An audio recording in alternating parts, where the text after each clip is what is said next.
Kimsə məsləhət vermək, məndən məsləhət istəsə, məsələn, tutaq ki, Robinson kimi düşür hansısa bir adıya. Bir dənə eşşək var, dişi eşşək.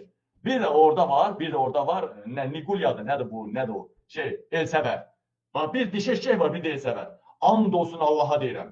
Deyənəm ki, etirazını soyutmaq üçün dişi eşşəyi qayır, amma elsəvəri qayırma.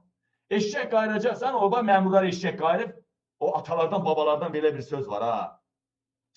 Eşşəyi minənin bəxti açılır. Bəzi gizlilaqlar var. Elə bilir ki, eşşəyi minəndə bəxti açılır. Elə minmək demir, onlar mədəni sürətdə deyir. Yəni eşşəyi qayıranın bəxti açılır. Hətta bir-iki dənə qadın olub ki, eşşəyə məni mindir bəxtim açılsın. Mən görmüşəm gözümlə. Amma elə deyil. Hətta Bakıdan gedirlər o Qax tərəfə. Qabil birisi nəsli kökü kasıb adamdır. Mənim bacanağım nə işlə məşğuldur? O atı aparır, atı. Bacanağım. İş yoxdur da nə varsın? İş yoxdur. Qax rayonunda iş yoxdur.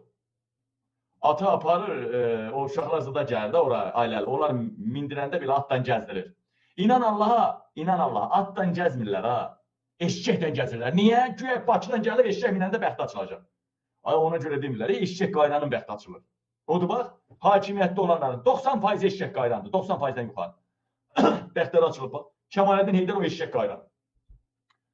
Kəmaləddin amma cavanlığa qədər qayırıb da, 11 ərəf qutaranla əskəriyə qədər. Ondan sonra atasının biraz imkanı var idi, bazlığa çox gedib, açıq deyirəm mən bunu. Kəmaləddin Heydərov balaca vaxtı qayırıb eşşək. Uşaqlarla bir yerdə. Götürün, o İlham Əliyevin axranası indiki deputat Siyavuş Novruzovdan tutun. Əlin Ağayevdən tutun. Hamısı eşşəkdən cinsala geçirənlərdir. Ona görə bugün bəxtləri açılır, hamısı yuxarıda.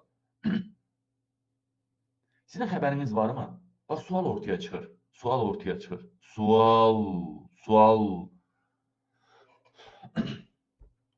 Azərbaycanda bu qədər eşşəklər var idi. 47 min eşşək var idi, hamısını kəsdilər. 47 min eşşəkdən 15 min qalıbdı. Azərbaycanda cəmi 15 min qalıb. Bir neçə aya, heç bir ildən biraz artıq vaxtda hamısını kəsib yiyiblər. Xalqa satıblar da belə deyil. Yaxşı, Azərbaycanda eşşəkləri kəsirlər, xalqa satırlar bu dərəcədə. Amma niyə 3 dənə eşşəyə, 5 dənə eşşəyə 35 min dollar verib xaricdən eşşək gətirirlər? Niyə? Niyə xaricdən eşşək gətirirlər? Niyə? Ya sual ortaya çıxır. Məmurdur da, milyonları var, milyardı var, amma oğlan saxlayır, oğlanla bazlıq eləyir. Qızdan bazlıq eləyə bilmir, oğlanla bazlıq eləyir. Niyə? Mən deyim də qadına. Bir aktiv petuk var, pasif petuk var, hələ bir başqası da var. Əziz həmvətənlər, dəyərli soydaşlar, o məmurlar o eşşəkləri gətirirlər. Onlar eşşəkdən o qədər cins əlaqəyə giriblər ki, onların eşşəyə mıxı durur, eşşəyə. Baxın, türmədən çıxan adam orada məsələn, neydi onun adı o? Bir var deyib, bığıl belə, vağzal